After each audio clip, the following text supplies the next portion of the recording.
नमस्कार, Mithilanchal news network में आप सभी मिथिलांचल वासियों का स्वागत है। मैं हूं सत्येंद्र सिंह, हाजिर हूं समाचारों के साथ। बिहार के डिप्टी सीएम रविवार को दरभंगा में थे।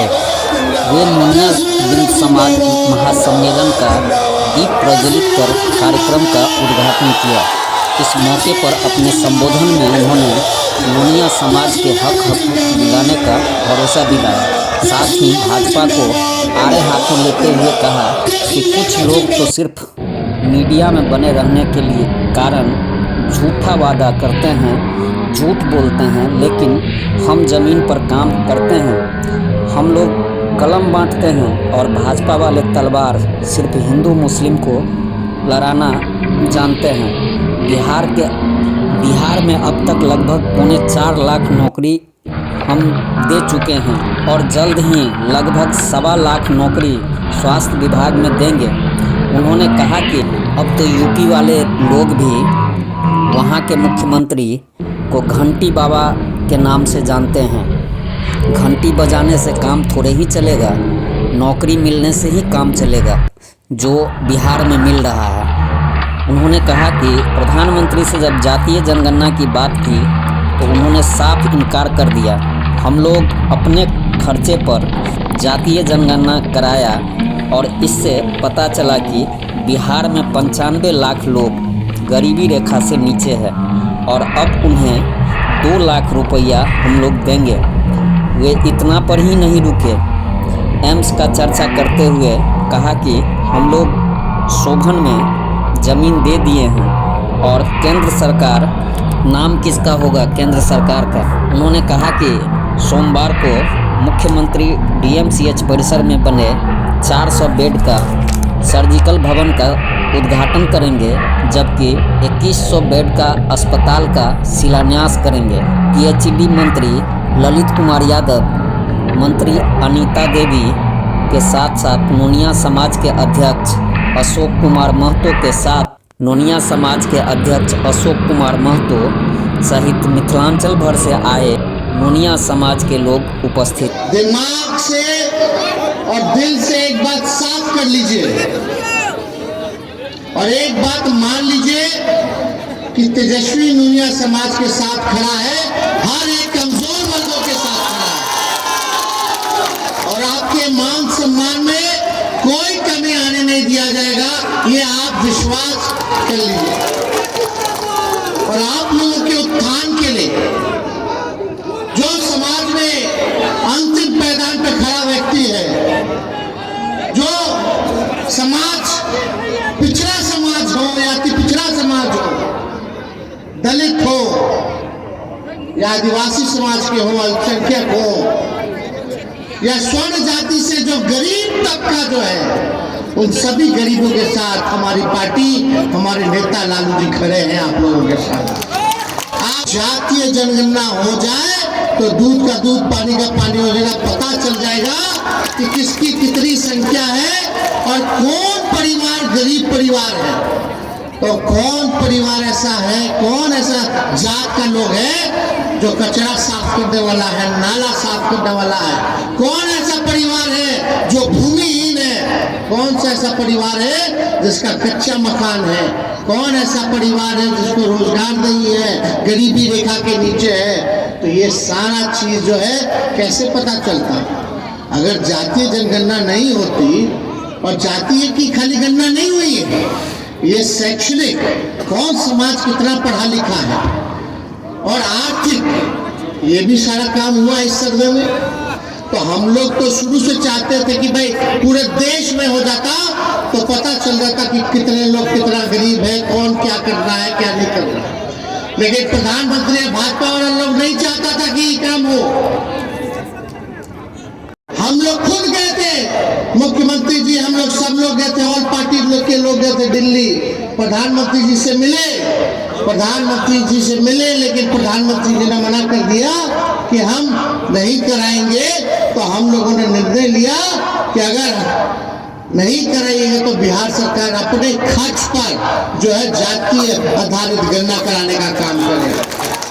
हमको पता है, सरकार को पता है कौन परिवार जो है गरीब है, अब उसके लिए काम करना, कौन हम लोगों ने तय किया कि सबसे पहले हम लोगों को आरक्षण की सीमा को बढ़ाना होगा।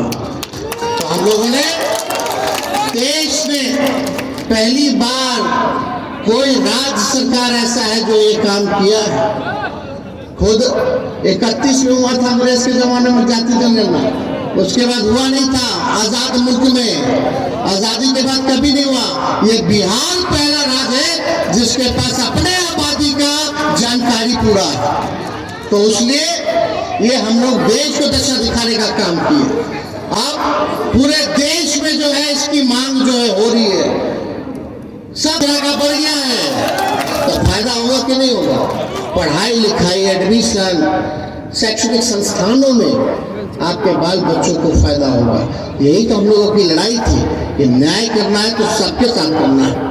खाली नूनिया समाज तो गरीब है ही, लेकिन और भी तो उनके साथी जो है वो लोग भी तो गरीब हैं। तो हम लोगों की तो पूरी जिम्मेवारी बनती कि सब गरीब को ना एक साथ लेके चलना है, चाहे कोई जात के हो, आगे तो सबको बढ़ाना। तो हम लोगों ने आरक्षण की सीमा बढ़ा दी। और आप भाई बात सुनिए, 94 लाख जो परिवार है जिसका आय 6,000 से कम है, जो गरीबी रेखा के अंदर हम लोगों ने माना है, उस परिवार में ना नौकरी है ना रोजगार है। तो अब हम लोग क्या करेंगे? आंकड़ा तो आ गया, अब करेंगे क्या? पहला काम हम लोगों ने आरक्षण को बढ़ाया।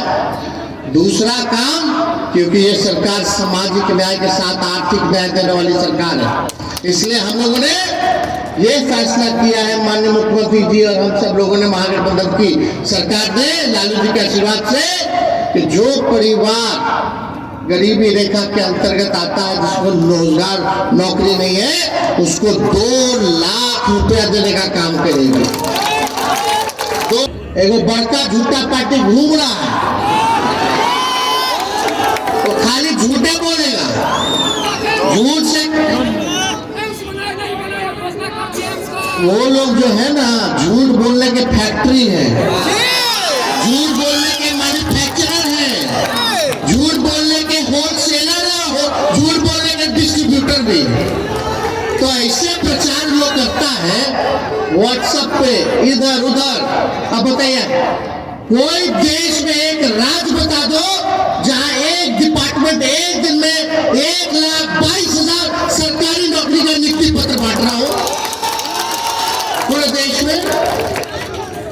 और 1 लाख पहले निकला, 2.25 लाख का बहाली, इसमें क्वालिफाई किया लोग 1,22,000, और उसके बाद दूसरा फेज का भी निकाल दिया गया लगभग 1.25 लाख। 3 लाख तो खाली शिक्षा विभाग में। अरे 3 लाख तो 1 साल हुआ हमारी सरकार को, और 3 लाख खाली एक विभाग से सरकारी नौकरी निकाला गया कि नहीं निकाला गया? और 70,000 पुलिस लोगों का बहाली, और पुलिस वाला बढ़ाना भी है, तो लगभग 4 लाख तो ऐसे ही हो गया। मेरा स्वास्थ्य विभाग है, 1,60,000 उसमें बहाली हम लोग जारी निकालने सरकारी नौकरी का। तो आप सोचो, 2 साल अभी हुआ नहीं सरकार को, और उसके अंतर्गत जो है 5 लाख से ज्यादा नौकरी निकाल दी। अब देखा गया कि प्रधानमंत्री वहां नियुक्ति पत्र बांट रहे हैं, वो तो बोले थे कि 1 साल में 2 करोड़ देंगे। हम तो अपना गिनवा ना रहे भाई। अब तो यूपी का भी लोग आकर के जो है यहाँ नौकरी पा रहा है, केरला का भी लोग आके नौकरी पा रहा है, कतर दोहा का लोग भी आकर के यहाँ नौकरी पा रहा है। तो यही मॉडल होना चाहिए। लड़ो, हिंदू मुसलमान लड़ो। अरे लड़ेगा तो आप ही ना, नौजवान भाई लोग नुकसान है, गरीबों का नुकसान। मरता कौन है? कौन मरता? कोई नेता मरता है? गरीब का बच्चा मरता है, नौजवान मरता है। हम लोग कलम बांट रहे ताकि कलम फटेगा, नौकरी पाएगा, घर में खुशी होगी, आर्थिक मदद होगा, जिसका शादी नहीं हुआ झटपट शादी हो जाएगा। चटपट मंगनी कि नहीं तो हम ही को बोलता था तेजस्वी भी आप ब्याह कर लिए, हमने के का हुए। अरे भाई 10 लाख बोली है, 10 लाख हो जाए 25 से पहले तो चिंता मत करो। अब ये 2 साल में 5 लाख हो गए, 5 लाख से ऊपर, तो इसलिए चिंता मत कीजिए। अरे भाई हम लोग सब लोग साथी लोग हैं। तो ये काम हम लोग कर रहे हैं। और जिसके घर में सोचो खुशहाली आ रही है कलम बटने से, तरक्की कर रहा है, और दूसरी जगह जिसके घर में तलवार बांट रहा है, लोग नफरत फैला रहा है, लड़ेगा मरेगा और जेल जाएगा दंगा में, उसका परिवार का क्या होगा? कोर्ट कचहरी पुलिस थाना घूमता रह जाएगा। हम भविष्य बनाने में लगे, भाजपा लोग भविष्य बिगाड़ने में लगे।